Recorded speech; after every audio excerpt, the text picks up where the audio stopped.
Good evening, ladies and gentlemen. Thank you for being with us again this evening. We're reporting to you we've diagnosed an additional 37 new cases in the last, since we reported to you yesterday. Just to bear in mind, there's a slightly different reporting timeline, which will have, to midnight last night, we would have normally reported to 11 o'clock in the morning, so that's a slight adjustment in terms of our reporting timelines, and that's the way we report from now on, so just to take that into account in interpreting the 37. But 37 additional cases, bringing the total number to 24,735. Reporting today that we've been notified of an additional 9 deaths in the last 24 hours, bringing the total now so notified to 1,615. Of those 1,615, 666 occurred in a hospital environment, which is 41.2%. 77 occurred in an intensive care unit. 1,400 we have reports of underlying medical condition, that's 86.7%. The male-female breakdown, 802 males, 813 females. The mean age is 84, the mean age is 82. In total, 396 admitted to intensive care since the beginning, 1 new admission in the last 24 hours. And then of the breakdown of incident cases to midnight the night before last, Sunday night, at that point 24,629 cases, 3,233 had been hospitalised, that's 13.1%. 395 had been admitted to intensive care, that's 1.6%. The male-female breakdown was 43%, male 57%, female 31.9% are healthcare workers. The mean age is 48. And then just a little detail in relation to clusters. We've had 458 notified in respect of residential care facilities. That's no change since I reported yesterday, and a no change, in fact, in respect of the last number of days. 254 in respect of nursing homes, also no change. The total number of cases in association with each of those, 6,392 cases now associated with clusters in residential care facilities. That's an increase of 24. 4,977 of which are in respect of nursing home residents. That's an increase of 18. And of deaths in respect of residential care facility residents, the number now stands at 1,011. That's 1011. That's 62.4% of the total number of deaths, 1,615 that I reported at the beginning. 884 of which, or 54.7%, are in respect of residents of nursing homes. And just a small additional update in terms of our weekly report to you on numbers in association with other settings and individuals. So in terms of the Roma community, we have no new cases notified in the last week, so it still stands at 22. Among travellers, we have 18 new cases, bringing the total now to 64. In respect of direct provision residents, there have been 2 new cases, bringing the total number to 173 now. In respect of residents of homeless facilities, we have 5 new, which brings the total to 25. And then in respect of meat processing plants, we have 103 new identified in the last week, just to midnight on Saturday just gone, bringing the total to 925. So we're happy to take any questions that you might have now. Tony Richard Chambers from Virgin Media News. I'm not sure if you were following the Oireachtas COVID committee today. Ty Day of Nursing Homes Ireland was once again pointing the finger at state authorities for their response to COVID-19 in the early days of the crisis, saying that nursing homes were left isolated. Other TDs accusing the state of effectively practicing social distancing from such facilities in the early days of the crisis. What do you make of that criticism at this point? I mean, you've responded to it before, but what do you make of this repeated criticism at this point? So maybe there are parts of this that I can respond to, and maybe Dr. Henry might have a part of response. If part of it is the question of visitors, I don't know, because I did not have time to review the Oireachtas proceedings. I was busy working over the course of today. But in general terms, I think the response of the state has been significant, a very early response in comparison to other countries, of a public health-led response, which in the first instance had to focus on dealing with the community transmission of this virus. There is simply no way of protecting nursing homes or any other institutional setting if we don't control the spread of this infection in the community in general. And so suppression of the infection overall protects not just vulnerable people in nursing homes and residential care facilities, but also in respect of those individuals in the community. And that obviously has to be the focus. We focused substantially in terms of nursing homes and implemented a number of measures in respect of nursing homes, which we can go through, and we've gone through for you before, and done so more quickly and at earlier points relative to the track of the disease in this country compared to other countries, particularly if you're referring to the question around visitor restrictions. So our recommendation that we should introduce a blanket recommendation across all healthcare facilities that visitation should stop was introduced 14 days after our first case, which is an earlier point than any other country in the world. And I gave you some of that data last week, and we've set that out in some work that we've done looking at our response. I've no doubt that there is learning for us to make in terms of how both we have handled and then how other countries have handled the response to the whole pandemic, and in particular the response, and your question relates to this, to nursing homes and any other part of the... so we're not going to say in any way that we've got everything absolutely right. We're all learning, the international community is learning, and sharing that learning as much as we can to try and improve our learning and our response to this into the future, because although we've suppressed the infection thus far, we're still going to have this virus with us. We're still going to have to offer protection in as much as we can to the population at large and to the settings that you're asking about, nursing home residents and so on. So this will be a challenge for us on a continuing basis. And so we have to learn lessons, and that's the reason why we at NEFIT some days ago made the recommendation, which has been accepted by the Minister, to establish a process now, which will be led by Professor Cecily Kelleher, to look at whether there are learnings that we can apply to our ongoing management of this particular sector. And I've no doubt that we can continue to strengthen our response to that. Colin, do you want to? Richard, just it's worth reiterating that much has been learnt about this virus and its behaviour and its the way it presents, including in older people over the past couple of months. And the day before those visitor restrictions were brought in, I think the ECDC then described its first case of asymptomatic transmission. And of course we've learned since as well from studies which are accruing. I don't think there's ever been a virus about which there's been more learning in such a short period of time. We've also learned about atypical presentations in older people. About 1/3 display those typical features of the changing case definition of cough, fever or shortness of breath. In many others, particularly those who have a lot of comorbidity, who maybe are mobile or may have dementia in some of the more dependent cases of older people, there may be very, very subtle signs or absence of symptoms altogether. And this is information we now know, which has informed our testing, which led, for example, to the blanket testing of all nursing home settings and all staff in nursing homes, which revealed somewhat patchy distribution of positivity right across nursing homes. So there's undeniably learning, but one of the questions for all of us is that the model of care we have for older people in this country and in other countries is that of congregated settings, and it does raise questions whether we should be encouraging and funding as much as we can keeping older people at home in as long as it is possible, as long as their medical state and their state of function allows them to do so, because that's their preference. But for those who need care, our nursing home sector provides care in congregated settings, which is not, if you were designing a system of care for a pandemic, is not one that you would choose. You both mentioned that lessons have been learned, or that from the start of this, you've learned more about the virus.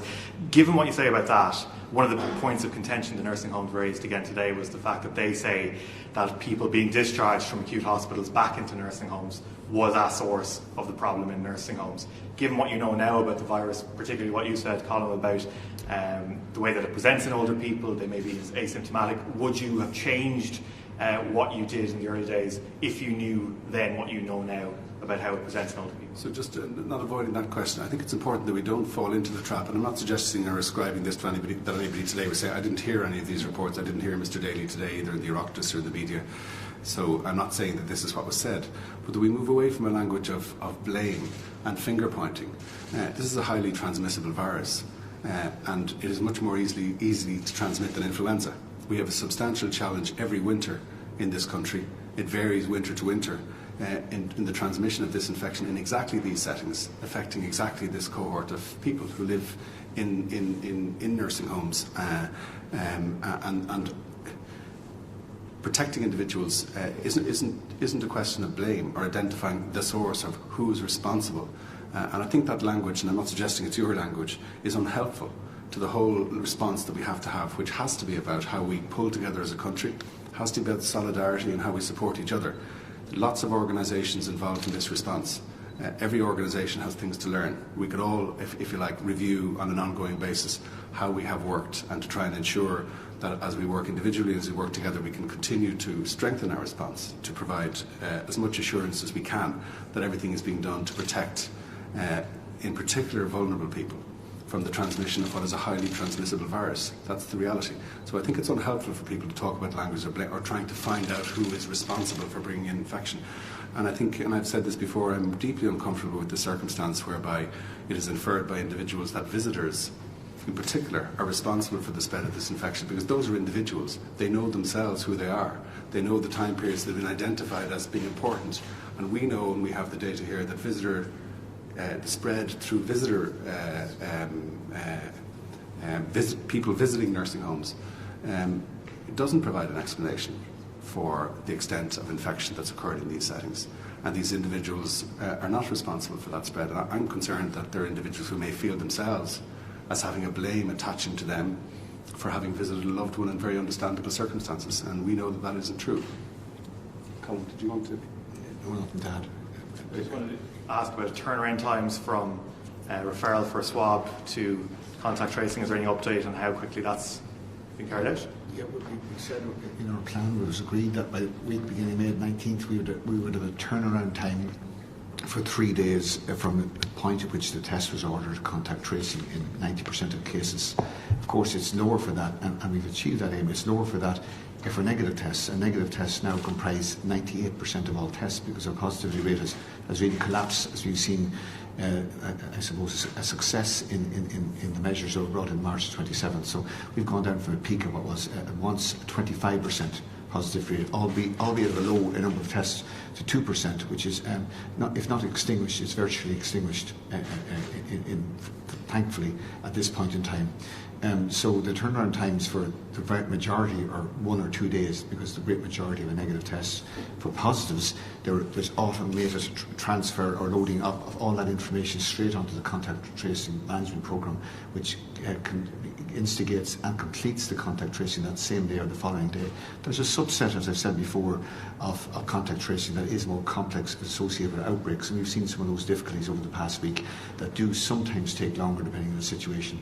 But our commitment is to align even those complex turnaround times with the relatively non-complex or simpler contact tracing, which represented a greater proportion of cases earlier on in the narrative of this pandemic in this country.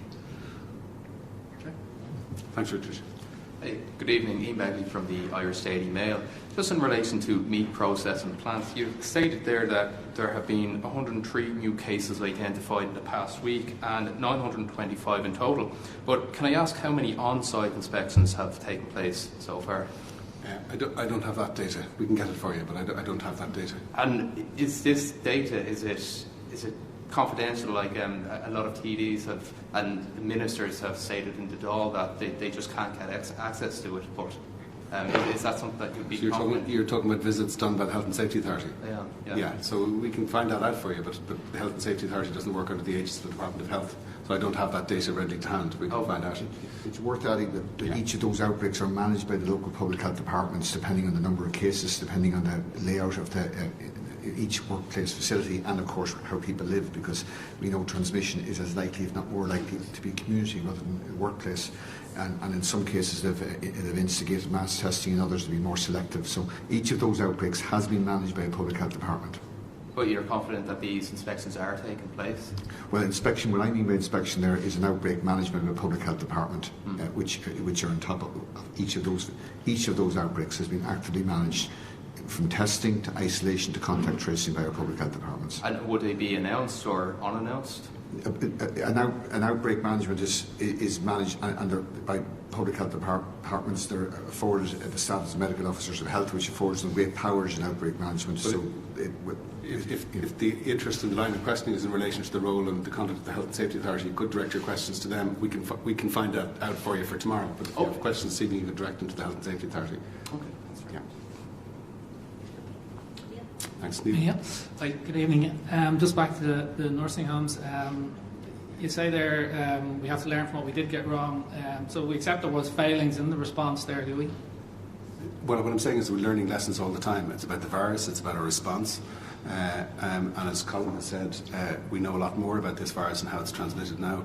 We believed in the early days, from the early days of January, the reports coming out of China and all the way through February and well into March, that symptomatic illness was an important part of transmission of this infection.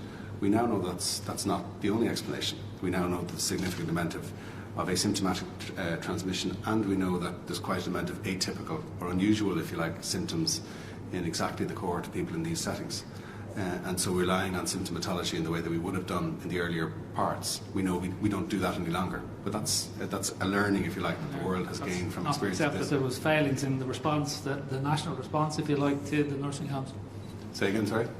Would you accept that there was failings in the I'm saying I accept for sure there are lessons to be learned, and I continue to. So we'll never get everything perfectly right. That's why we've made the recommendation and established the process now, which will report back to the Minister by the end of June. That's the intended time frame, led by Professor Cecil Kelleher. And if there are things to be learned that will help us in terms of that environment, then they'll be added to our response. And that's why we've proactively put that process in place, because we don't believe we've got it perfectly right.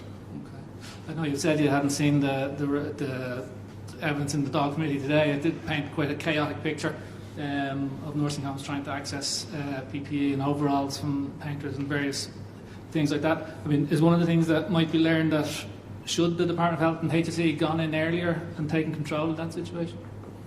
Control of which situation? Of the nursing home sector. So there was an amount of preparedness already in place, because pandemic preparedness is something that's not new. And most of our predictions around pandemic preparedness will obviously relate to influenza. The responsibilities that would fall on individual nursing homes and the sector generally were there and clear, and many nursing homes had good and effective infection control arrangements in place for exactly these kinds of situations. And so a lot of that planning work was already in place ever before this arose. And the actions that have begun to take place in this country, whether those are actions on the part of the HSE, Colin, you might respond on, or actions on the part of the regulatory authority, happened before we had any cases in the country. And then when we began to see cases and a challenge arising from those cases, we responded to that. And I say in some cases, some of the responses were, in terms of the speed relative to cases compared to other countries, was at a much, much earlier stage. Obviously, we can't prevent, and we haven't prevented every instance of infection in each of these individual nursing homes, or obviously, unfortunately, every individual mortality. And we've had a challenge in relation to that.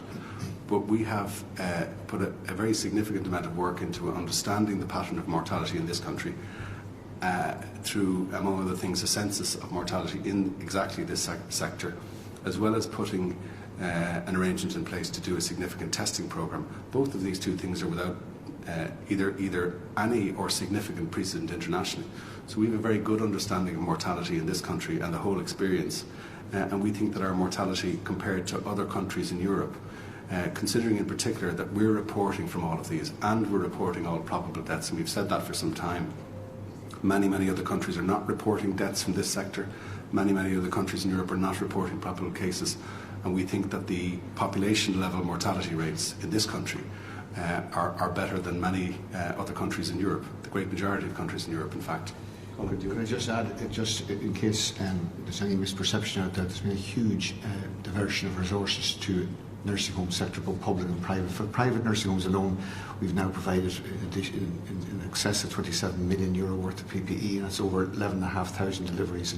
And we've had difficulties with PPE, we've had difficulties with testing, and you know that from right through this testing, but we haven't differentiated right through our narrative here in this pandemic. But we haven't differentiated our PPE approach or our testing approach. Indeed, we focused testing on one blanket exercise in nursing homes recently and discovered that thankfully the virus wasn't as prevalent as we thought in the nursing home sector. So as far as we're concerned, even though 80% of the provision of nursing homes in this country is private, we have diverted a significant amount of PPE without differentiation to the private nursing home sector. We haven't made any distinction.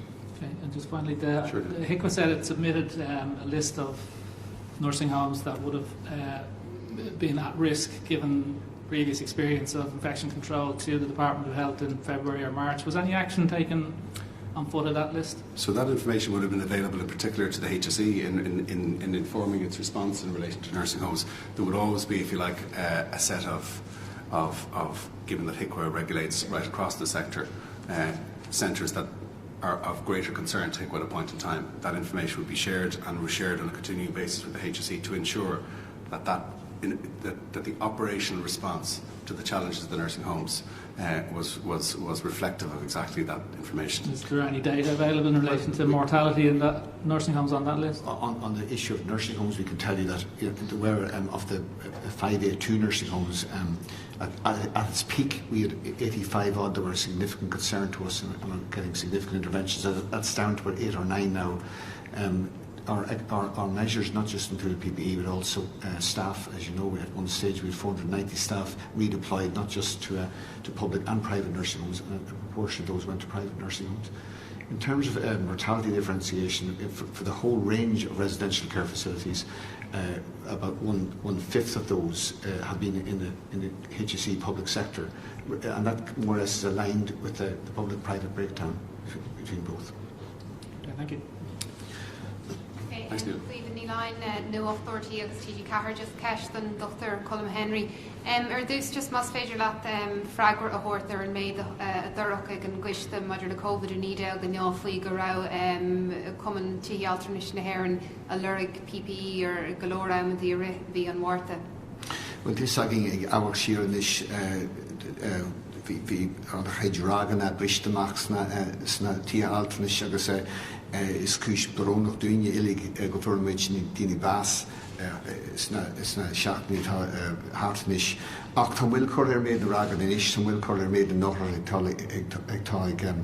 ag géalúd an bhíra seo agus an mar dúspé ceanna méla tá méid ólas atá agé fidí an bhíra seo ag dul níart níháin go seaachnaí cheachna go a go bhfuil aga lá, tá sagin go bhfuil tré an vírus i gahrú agus gahairid tréthe an dói ar chunse seachar ar géine éasta.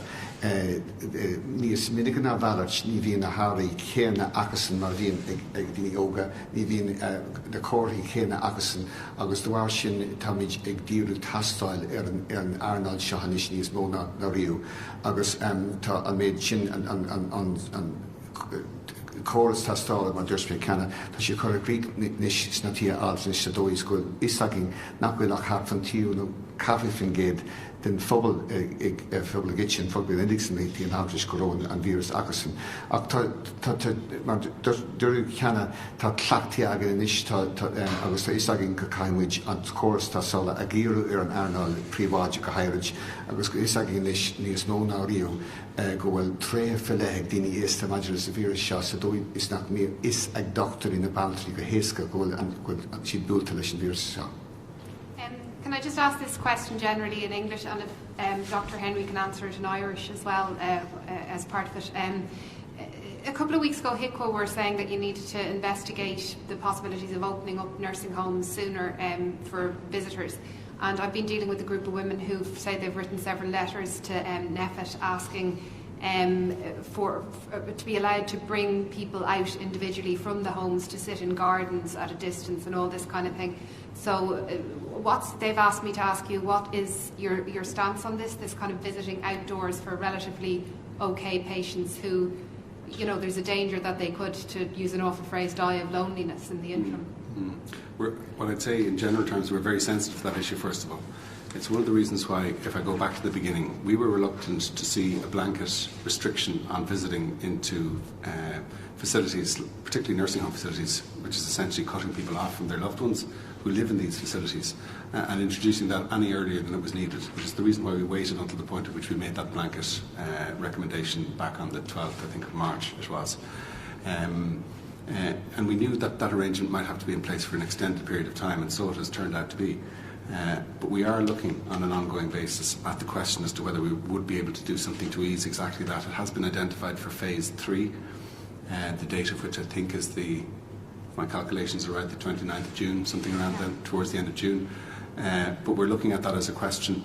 But we need to look at it not just on its own or in isolation. Because we also have recommendations in place around visitation, not to people living in nursing homes, but people who are cocooned at home and who are in the same vulnerable groups, being visited by members of their own family and so on. So we're looking at all of these issues in the same way as we look at all issues. But we're looking at this, I think, because we're particularly sensitive to the challenge, exactly the kind of one that you identify, people with significant mental health and frailty challenges arising as a result of the very long extended period of isolation and being cut off from loved ones and from other people within those nursing home environments in which they live. And there seemed to be some suggestion that same-day testing would be required for all the residents before that would be allowed. Not from us. So we're giving consideration on an ongoing basis to the whole question of testing. But I think there are a number of principles that have to inform the direction of testing. And the first is that it has to be public health directed. An assessment of the priority and the state of the disease at a point in time will guide any individual decision.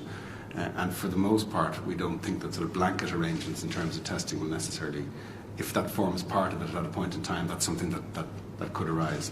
But we're not necessarily making a recommendation like that in a blanket sense. Okay. Just that bit thing is a quimera all your information made Roscoilga chuma. Well, to say igawar in tahi agins na mina shahart is there the iskol trefe leg dini est majlis virisha agus kamij hala kurmak majlis in majlis rilika chorvain agus modus Canada coscorer major organas the alphans agus the washin kamij interkurmak majlis in skillisli because in marjuru communic the higling majlis lignishro. News Talk. A survey of childcare providers that was published today is showing that the majority are saying they're not going to be able to reopen as part of phase 3 on June 29th, and they're saying that it's because they've no guidelines on how to reopen safely and that it's kind of getting down to the wire. When can they expect kind of concrete guidelines based on NPHET recommendations on what they need to have in place and what precautions they need to take to safely reopen? So we're doing a lot of work with a number of other departments on various things, and that includes the Department of Children. There are meetings going on over the course of these days, if you like, looking at all of these issues. We have public health advice around the risks and the nature of transmission and how to mitigate and manage those risks.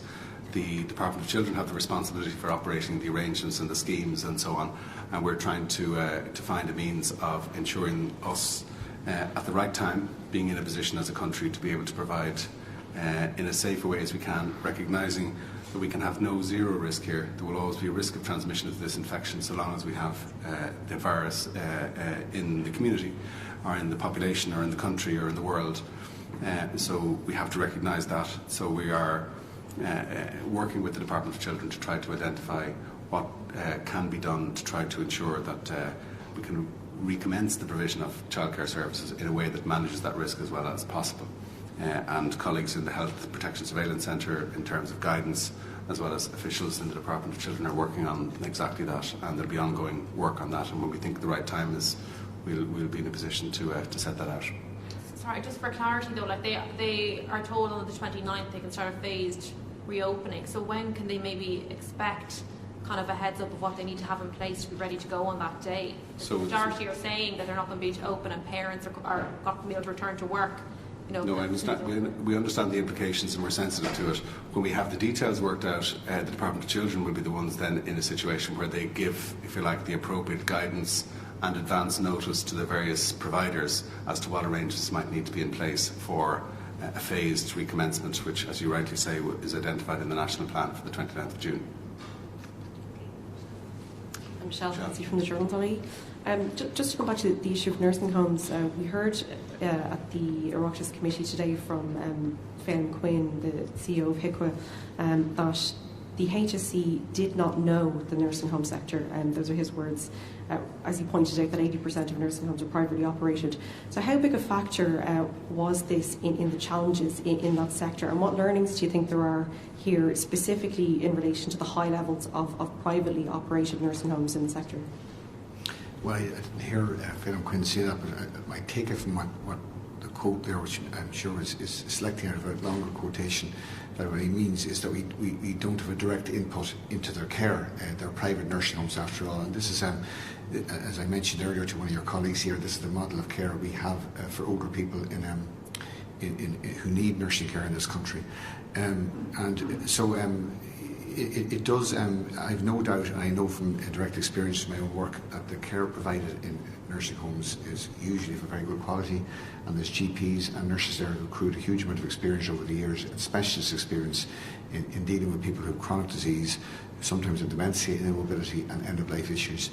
But nevertheless, there are questions, and maybe that's where Phelan Quinn was going, in that having a model of care that depends on so many facilities dispersed over a huge size as well. I remember that over half might be less than 50 beds, presents particular challenges in having a uniform medical model of care for older people who are dependent and frail.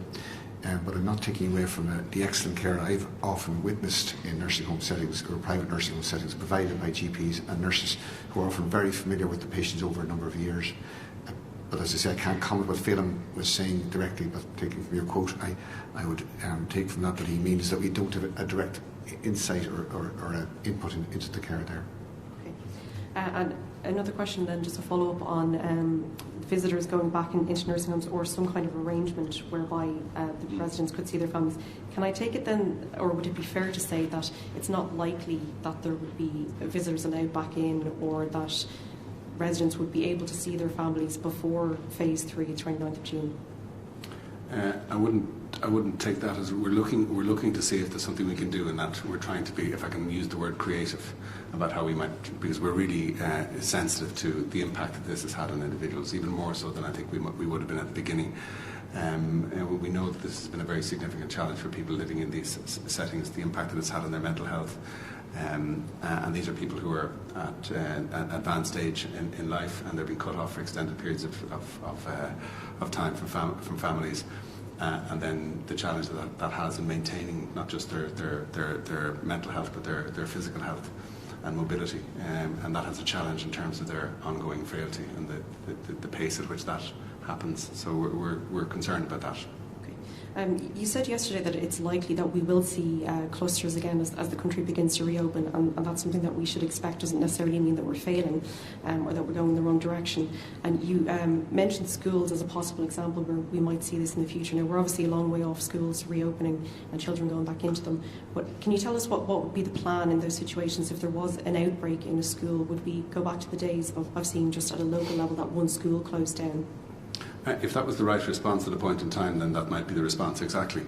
And all I'm really doing is trying to sort of raise people's awareness and understanding of the fact that we will have events or circumstances in which we see transmission of this virus occurring either in an outbreak or cluster form in particular settings, or we might see an increase in the transmission, the numbers of cases that I'm giving you each day occurring, and we'll have to be in a position as quickly as we possibly can to pick that up either locally or nationally and make interventions if we think interventions are necessary in relation to that. And so to not interpret an increase in the daily number of cases that we might need to see, or to not interpret the fact that we've had a challenge in a cluster occurring somewhere in the country as meaning that in some way the whole strategy had failed. We've seen a number of countries already where they've eased restrictions. They have had challenges in some locations, sometimes associated with social activity in nightclubs you've seen in Asia, and we've seen others associated with restaurants in some cities in Europe. But for the most part, the authorities there have been able to contain that. And that's I think that what I pointed to as an expectation that that's the pattern we might expect to see here, and that wouldn't necessarily represent failure. Hi, excuse me. Mark Hilliard from the Irish Times. Mark. I'm just wondering, Stephen Donnelly raised in the committee today as well, back on the nursing homes issue, that it was only raised in the 12th NEFIT meeting. Just wondering why it took so long to be raised as a topic, and if that's indicative of it being overlooked at an early stage. No, it's not indicative of that. I mean, there's, as I've said already, and we've discussed here already, quite an amount of preparation had happened before that, and we would have had a substantial awareness of that. The specific focus that I think you're referencing there is in relation to the visitor restrictions and that particular issue that arose at that point. And just to make the point, I don't think I've met you here before in this context, so we've made the point before in relation to this particular measure. That week, the focus was not just on visitor restrictions on their own merits in nursing homes, but on a pattern that was occurring over the course of a week or 10 days prior to that, where lots of different parts of society had taken individual measures, if you like, in response to their own perception of the risk of the disease. So In some cases, schools had taken their own decisions to close. There were recommendations made in relation to blanket restrictions in terms of visitor, which we didn't think in terms of the path of the disease. We had arrived at the point to recommend that as a country. And there were organisations around the country making their own clubs and so on, their own decisions. That was all feeding a sense in the country at the time, during the course of that week or two, you know, should my school be closed? Should my club be closed? Should my child be able to go to this particular GAA club, or whatever the question might have been? And we thought it was important for us to have a clear and coherent, stepped approach where the whole country would respond with a series of different measures when we got to the right point in the path of the disease. And it was in the course of that week that we think we arrived at that point. That's why we made those recommendations, a series of 6 or 8 measures that related to schools, universities, other settings, and also blanket restrictions in terms of visiting to healthcare facilities, that all of those things should happen at the same time. And that's what happened over the course of that week. And our strong message that week was to have the public and the country listen to one public health message, as opposed to lots of different organisations interpreting what it might mean for them. And we think that was the way the country responded, and responded well from that point. But the reason for it only being raised in the 12th meeting, is that something that can be misinterpreted? It seems like a long time to get to the point of discussing nursing homes. Or, as you say, is it just because a lot of the preparatory work had been done? So a lot of preparatory work had already been done, and as I've said earlier on, in the context of pandemic preparedness and measures like that, a lot of that work would have served nursing homes, and many of the nursing homes that were well positioned had good infection prevention control arrangements in place. Many that have stayed free of this infection and so on would have served them well in that respect. And so we'd been well aware from the early days in the reports of where the vulnerable groups were, both in the population generally, in other words in the community, as well as the settings. So it's not true to say that the only time that we began to get concerned about this particular sector and this group of people who live, the vulnerable groups, in this, that was the 12th of March. We'd been well aware of that from the earlier reports coming from China, from ECDC and from international guidance. Killian, can I just ask you, there seems to be some divergence between your own advice on the use of cloth masks and on this ongoing debate around the 1 metre, 2 metre safety distance. Do you have a view on the sort of difference in approach or opinion? And do you still think that there's a lack of evidence on the difference between the 1 and 2 metre recommendation? So I think that so the 1 2 metre quote has been taken somewhat out of context. So I suppose as I sit on NEFID as the chair of the EAG, in the course of the NEFID meeting, I'm trying to give the NEFID group an idea or sort of a sense of the discussion that would have been had at the previous EAG meeting. So in the context of the 1 and 2 metres, I think what I probably was saying at the time was that if you want to look for an evidence base that compares 1 metre and 2 metres, you're not going to find a huge amount of evidence looking at that question. We do know from influenza that 1.8 metres would give you some indication. That's where the CDC gets their 6 feet from. We also know from SARS in 2003 that 6 feet became an issue. But this would all be on the background of droplet transmission being established as about 3 feet or 1 metre. So when SARS-CoV-2 came, there was a question as to what the preferred distance would be. And certainly in the context of an emerging and dangerous pathogen, 2 metres would be considered, I suppose, prudent and cautious. But yeah, that particular quote was around the evidence that would compare 1 metre and 2 metres specifically, and there isn't a huge amount of that. Okay. And on the cloth face masks, there seems to be a changing of the approach, if that's not too strong a word. But sorry, changing of? Just in the sense that I believe that you were against the idea of recommending cloth face masks, but that was possibly seen by NEFID then, or the decision was taken that might be the more prudent approach, so it's not too exhaustive. You go ahead with the EAG and I'll come back on this point. Yeah. So again, I suppose at EAG, when the question first came to it, we were looking at where the evidence lay. we obviously looked at medical surgical masks in the context of healthcare workers first, and then there was a question of bringing it into the community. And certainly the stronger evidence that is there is around the medical grade or surgical grade masks, which was the first question that came to us, and then the question of around face coverings that wouldn't be of medical grade, because obviously we want to protect those for healthcare workers, was raised. And if it's, again, the quality, so the AG has wide-ranging discussions, and there isn't consensus around, there wasn't consensus around that, and you will see that from the minutes. But appropriate use of face coverings can be beneficial, but it's merely, I suppose, an additional element of an additional component to a whole range of public health measures that we require to control the infection. So no, there certainly wasn't consensus around the issue at EAG, but we are an advisory group to NEFIT, so, and then NEFIT takes that advice and then makes a decision of that group. So just to add to that, so we would receive that advice and we then have the challenge of making a decision. Yeah. So sometimes we don't always have the evidence in the volume that we would like, and I'm just making this a general point in relation to any aspect of healthcare. We're making decisions on the basis of the best available evidence.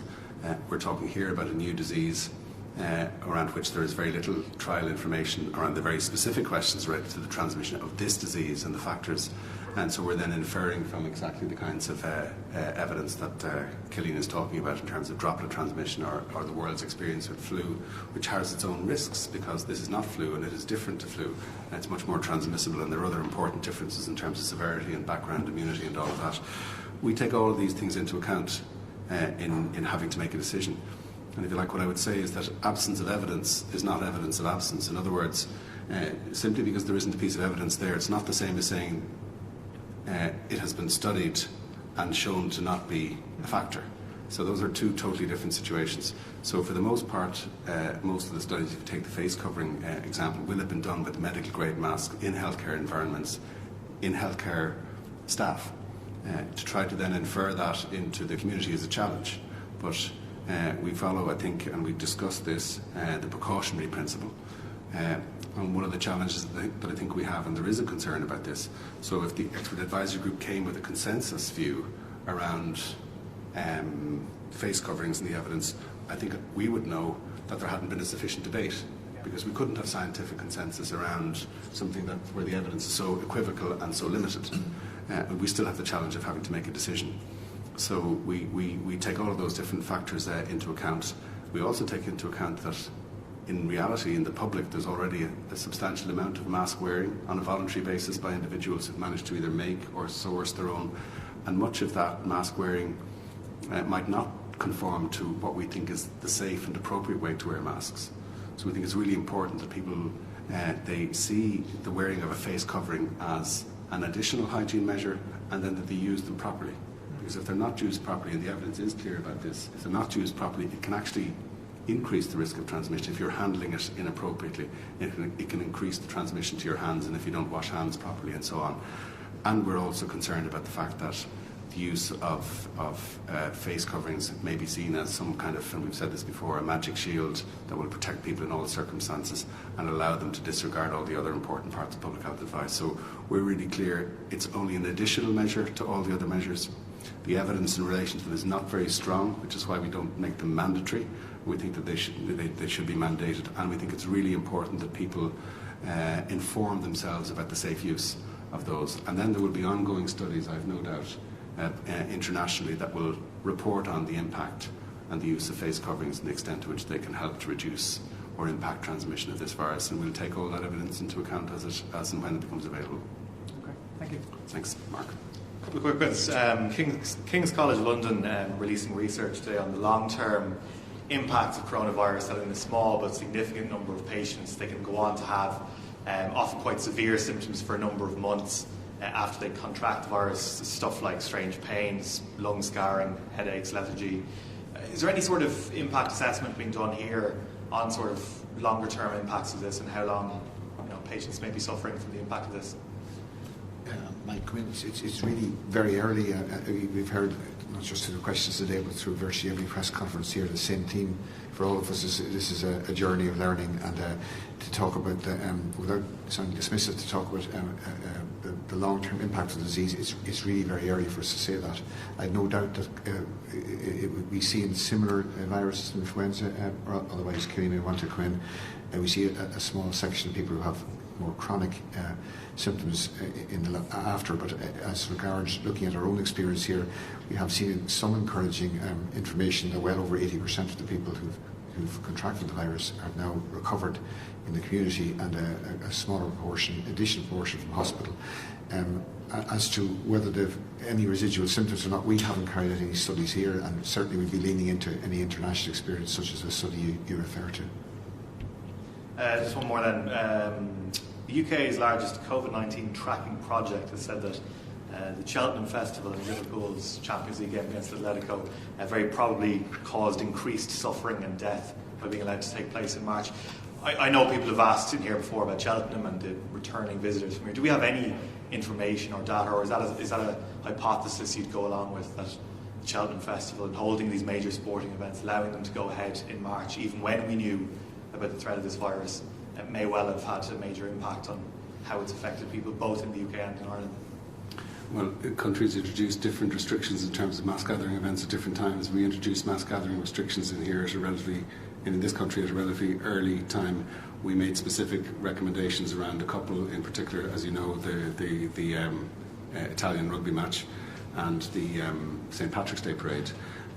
Those decisions were taken in the UK, and the reality is that we know, and the world knows, that close contact of a kind that occurs in mass gathering events can be important in transmission of infection. So you couldn't rule out that specific events, but there were not the only mass gathering events taking place in the UK. I think throughout that time period, there were mass gathering events that were occurring in other countries at broadly similar time periods. So we couldn't rule out the possibility that transmission of infection might have occurred in relation to those particular events, or indeed that individuals from here who travelled to some of those events might have picked up infection. Richard, sorry, just on your first question, I suppose just not to give the impression that our own clinicians aren't following up their patients. Many of the hospitals have set up COVID-19 sort of clinics for patients who have been discharged. So there is an awareness that this is not a typical virus, and we're learning new things about the symptomatology all the time, and also about how long those symptoms may persist afterwards. But I know a number of our clinical colleagues have set up outpatients for those patients who have been discharged, so they can be followed up and monitored. So I imagine there will be some of our own data at some stage over the coming months. So just a final thing I might say to you is that we're giving consideration as part of our changes in relation to phase 2, and I've said in the context of NEFIT, we're looking at all of this to arrangements in terms of this daily press conference.